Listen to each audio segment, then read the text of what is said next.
नमस्कार, मैं शिवेंद्र मिश्र। मित्रों, आज का हमारा जो विषय है वो वास्तुशास्त्र से संबंधित है और इतना रोचक विषय है कि आज से पहले इस तरह के संबंध में वीडियो आपने कभी भी यूट्यूब पे कहीं नहीं देखे होंगे, क्योंकि ये इस तरह की गुप्त चीज़ें हैं मित्रों जो जल्दी से लोग जानते भी नहीं हैं और जो जानते हैं वो बताते भी नहीं।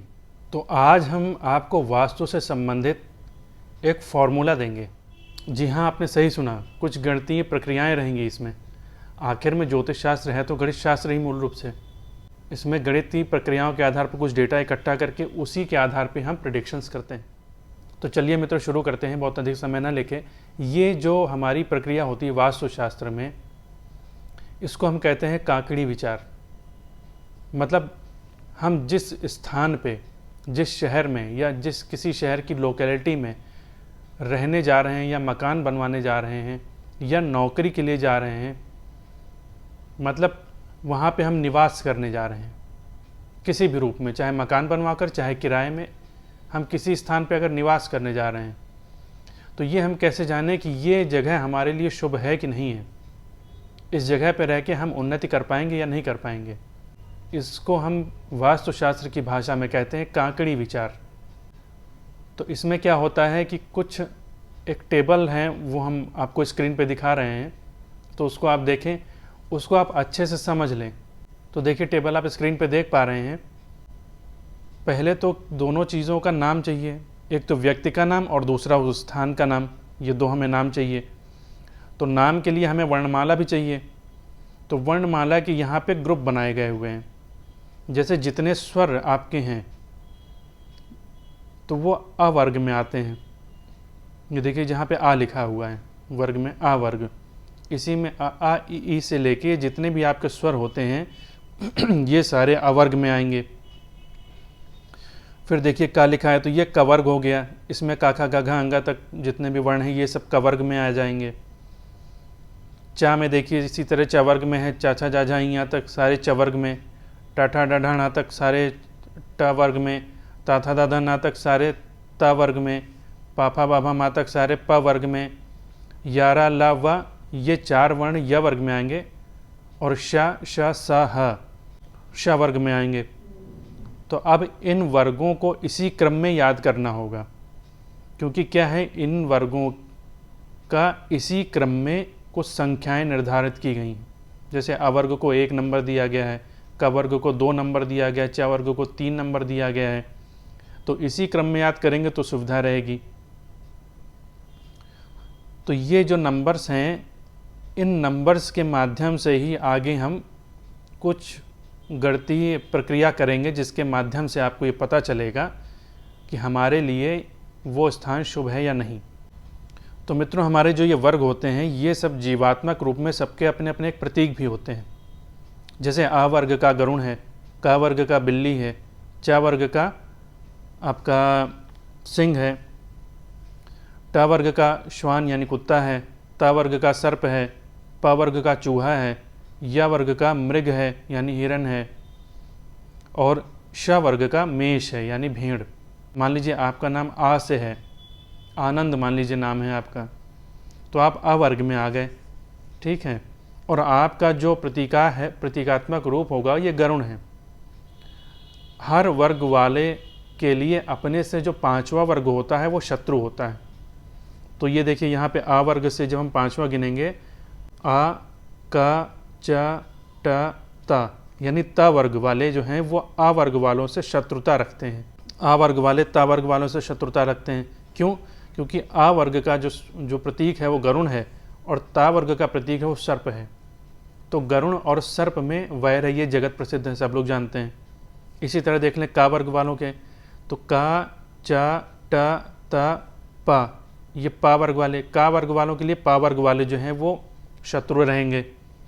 क्यों? क्योंकि का वर्ग वाले की बिल्ली है प्रतीक और पा वर्ग वाले के प्रतीक चूहा है, तो बिल्ली चूहे का बैर जगत प्रसिद्ध है। तो इसी प्रकार सब में समझना चाहिए।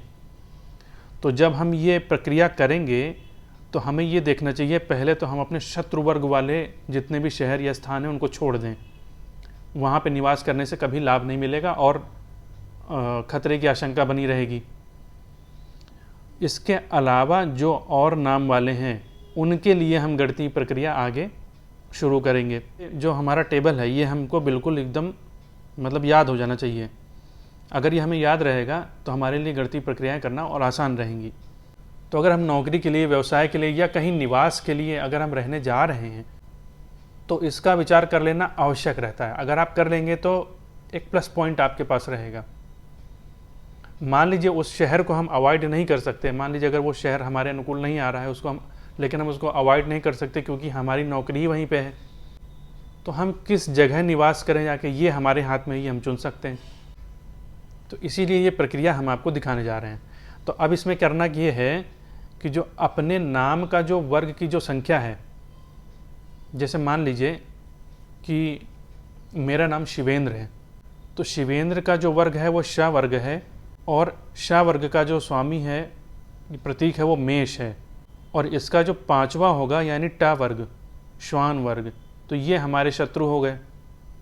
तो अब ट वर्ग वालों जिनका नाम श से है वो ट वर्ग से संबंधित यानी टाठा डाढ़ा णा इन अक्षरों से संबंधित जो भी शहर या लोकेलिटीज़ होंगी वहाँ पे निवास करना शुभ नहीं रहेगा। तो पहले ट वर्ग को हमने छोड़ दिया। अब हम देखते हैं कि हमारा नाम शिवेंद्र है, ठीक, और हमें लखनऊ में निवास करना है। तो हमारे नाम का वर्ग जो है, अपने नाम का वर्ग को दुगना कर दें, 2 से गुणा कर दें। तो नाम का हमारा अक्षर था 8 और इसको हमने 2 से गुणा कर दिया, यानी 8 × 2 यानी हो गया 16। और जिस शहर में या जिस लोकेलिटी में हमें निवास करना है उसका जो वर्ग की संख्या है उसको उसमें जोड़ दें। तो मान लीजिए लखनऊ में निवास करना है तो या रा ला यानी या वर्ग से संबंधित हो गया, इसका नंबर है 7, तो 16 में हमने 7 जोड़ दिया तो हो गया 23।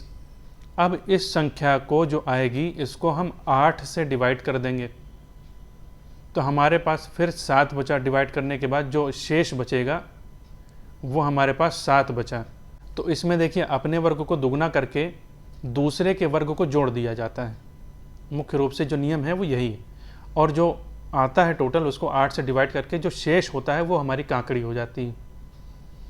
तो अब देखिए लखनऊ के लिए काकड़ी कैसे निकालेंगे।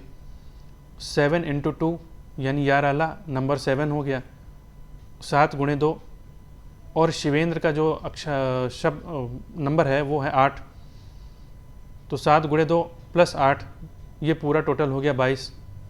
इसको हम 8 से डिवाइड कर देंगे, डिवाइड हमेशा 8 से ही होगा, तो बचा 6। तो लखनऊ की काकड़ी हो गई 6, शिवेंद्र की काकड़ी 7, लखनऊ की काकड़ी 6।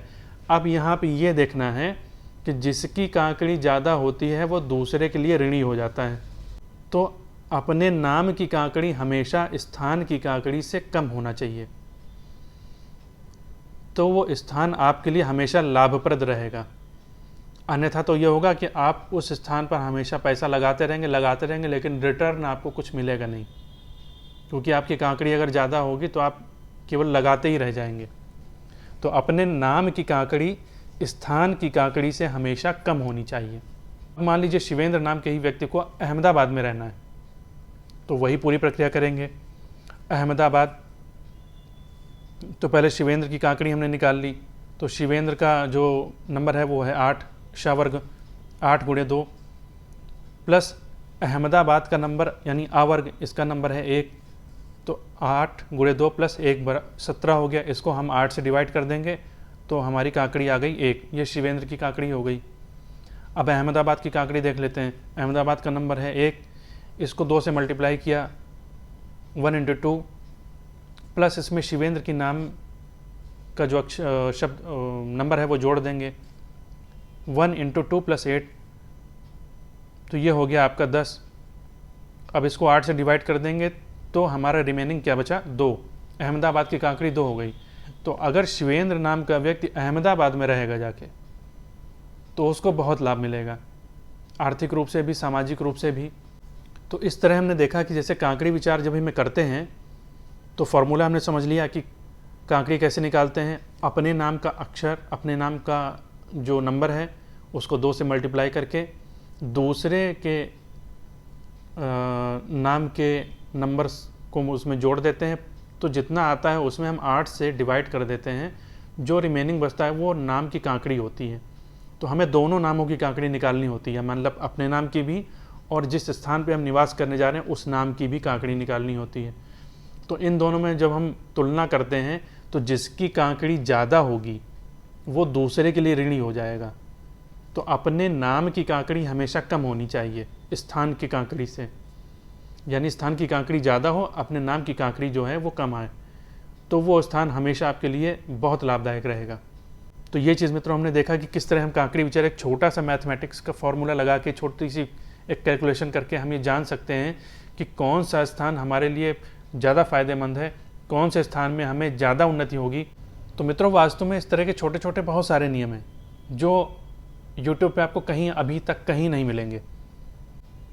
इसके साथ में एक बोनस हम आपको एक टिप्स और देना चाहेंगे। एक छोटी सी टिप्स है, इसकी भी एक टेबल है, आप उसको देख लें, स्क्रीन पे लगी हुई है। ये टेबल इस बारे में है कि किस राशि वालों को किसी शहर में कहाँ पे निवास नहीं करना चाहिए, उसके अलावा अन्य जगहों पे आप निवास कर सकते हैं। जैसे वृष, मिथुन, सिंह, मकर राशि वालों को किसी भी शहर के बीचों बीच में निवास नहीं करना चाहिए। मान लीजिए अगर आप घूमने भी जा रहे हो तो प्रयास ये करें कि अपना होटल ऐसी जगह में बुक करें कि जो शहर के बीचों बीच में ना हो और किसी भी दिशा में हो। इसी तरह वृश्चिक राशि वालों को पूर्व दिशा में नहीं रहना चाहिए। मीन राशि वालों को आग्नेय कोण, यानी हो गया आपका साउथ ईस्ट, दक्षिण पूर्व दिशा। कन्या राशि वालों को दक्षिण दिशा में। कर्क राशि वालों को नैऋत्य दिशा में, यानी साउथ वेस्ट, दक्षिण पश्चिम दिशा। धनु राशि वालों को पश्चिम दिशा। तुला राशि वालों को वायव्य दिशा।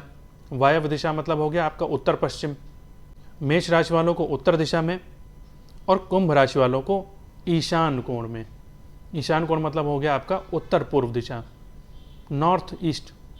इन दिशाओं में निवास नहीं करना चाहिए। इनके अलावा और किसी भी दिशा में आप निवास कर सकते हैं। इन चीज़ों को अगर हम कंबाइन करके एक कंक्लूजन निकालते हैं कि हमें किस दिशा में निवास करना चाहिए, कौन सा शहर हमारे लिए अनुकूल रहेगा या अनुकूल नहीं रहेगा, प्रतिकूल रहेगा, कहाँ लाभ मिलेगा, कहाँ लाभ नहीं मिलेगा, हानि होने की आशंका रहेगी, तो इस तरह विचार करके अगर हम अपने लिए एक सही जगह का चुनाव करते हैं तो निश्चित रूप से मित्रों आपको जीवन में उन्नति मिलेगी ही मिलेगी।